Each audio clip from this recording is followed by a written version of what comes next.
Casimiro Mattiota with our Squad Media, and we're just giving you guys a quick update before dune season on what we're going to be running this season. We're switching over to rails and haven't seen much exposure on YouTube about it, so we just wanted to give some good info on how to maintenance these, how to work on them, and of course the always cool power wheelie videos and jumps and all that. We've been running quads and dirt bikes pretty much our entire lives, 25 years or something of riding those now. And we're finally stepping up to some big boy toys, so we were just going to give you guys some info on what we're running today and what we got going. So this is our first rail, who belongs to Dylan Linger, who's filming right now. It's very, very simple. This is about as plain Jane as rails get. Almost everything on it is factory Volkswagen style trailing arms that have just had a bunch of bracing added to them. It's running a Pinto 2.3 liter motor with quad, I think they're Mikuni carbs on it that someone has grafted on there. The transmission, we don't even know yet, or transaxle I should say. It appears to be a 002 bus trans to me, as it's running CV axles instead of a swing axle type setup. But it's a runner driver, just needs some maintenance. So Dylan here tonight is going to be doing all the fluids, all the plugs, all the wires, all that stuff. It does have some upgrades like an aluminum front beam axle and some stuff like that. It should help it. It should just be a wheelie machine once we get it out there. We're feeling confident about it. So the blue one here in the background, this is my sand rail, and we haven't ran it yet. We're putting it all together. We bought it with a broken transaxle. Allegedly, the last time it ran, it jumped over a house and broke the rear frame. We found all the repair spots on it, but everything seems to be really nice and clean. It's running a 5.3 LS motor on two 150 kits of nitrous. It's got a Lingenfelter tuning system, an Aeromotive A1000 fuel pump to help over-fuel it. The nitrous kits are wet kits. It's retarding the timing and setting up launch control all off the Lingenfelter. This one runs an MD4S transaxle, which is currently removed from it. You can see it stowed away down beneath there. So that's a brand new MD4S there, or at least two of the case sections and all of the gears and everything are. The clutch that came out of it right here, as you can see, is absolutely, which this is the flywheel, I know that. The disc was toast, and you can see how much it's been slipping and absolutely cooked the disc. So we're putting a brand new transaxle in it. Clutches are on back order, so we have to put a used one in it. But we have a good used clutch disc we were able to acquire off a friend, and a freshly machined pressure plate. We just have to get, we have a better flywheel, but we're getting it machined. But this thing should be gnarly. I mean, she's got 24-inch springs in the rear. I'm guessing probably 14, 18 inches of travel, about front and rear. It's kind of a Tatum-style chassis, but I don't think it's actually name brand. We've had it running. The coolant cools. The oil pressure's great on it. Everything functions great. It runs great. It's great.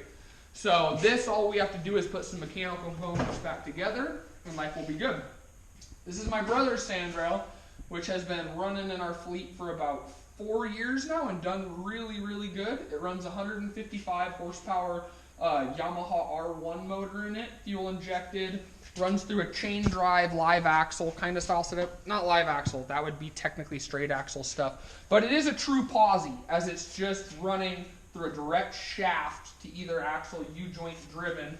It's faster than hell. It runs right with a 450cc dirt bike all the way up to 80, 90 miles an hour, and then the 450 tops out. That wasn't a stock 450, by the way. It was geared and jetted and intake and piped and cammed and you name it.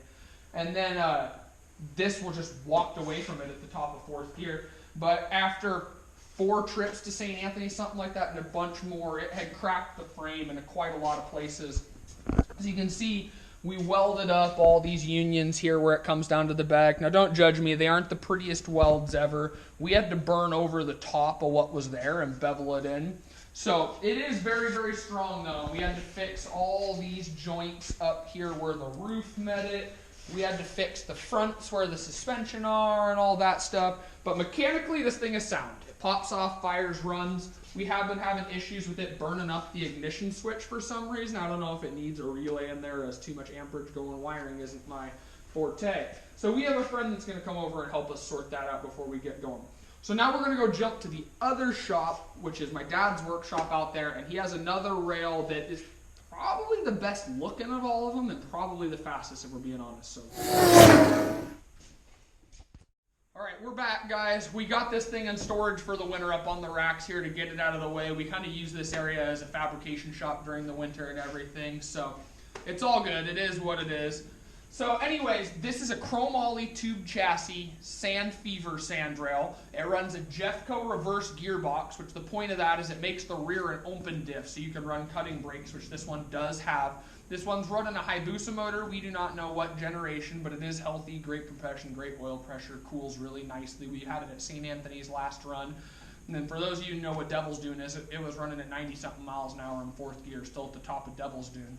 It runs a big precision turbo beneath it. We don't know exactly what size. It was basically like a small Honda Civic motor turbo. The person before us set it up. There's no intercooler, as tile wastegate and tile blow-off valve. Stock injectors, we're just using vacuum to activate an extra fuel pump, which overpressures the injectors. But we've ran it and tested the air-fuel ratio, and everything on it's running perfect. Everything we've seen says it should make about 280 horsepower, and it weighs about 1,000 pounds. 1,087 is what the previous owner told us. It's on Walker Evans razor coilovers all the way around on it. So, here, Dylan, why don't you do a quick walk around and kind of show them what's up in here. It's dirty right now from sitting, but this is a really high quality car. They did a whole finish on the outside of it where they used a sanding wheel to give it all these brush marks that flow all the way up and down it. All the gussets are CNC laser cut. All the welds are TIG welded and really, really pretty. You can see the precision turbo hiding up in front of the motor right here if you look. And all the wastegate and blow-off valve components are directly behind your head on the seats up here. So once you get this thing up onto boost, she makes absolutely all the right noises. And our 5.3 rail should be pretty fast, but I don't know if you can compare with a 200, let's say it even makes 250 horse at 1,000 pounds. You're talking then if you had a 4,000 pound Supra, you'd have to make 1,000 horsepower to be at the same power to weight ratio. And the way these are set up, running the motorcycle trans and the reverse gearbox, this one can utilize its full 6-gear spread, and it's basically set up like a sequential, where you bump it back into first gear, and after that you just slap it forward for the next, I don't remember if it's 5 or 6 gears after that. Or, sorry, I don't remember if it's a 5 or a 6 speed. I think it's a 5-speed. Yeah. Either way, stupid fast, absolutely ridiculously fast. Just walks away from a special edition 700 with an intake programmer and an exhaust running the balls out of it. So this is going to be our fleet this year. We'll have 4 rails we're running. We're about a month and a half out from heading down to Glamis and Dumont and maybe seeing if we can take the turbo diesel Land Cruiser and run Moab and some stuff. So we should have some good content coming for you guys. Anyways, thanks for watching.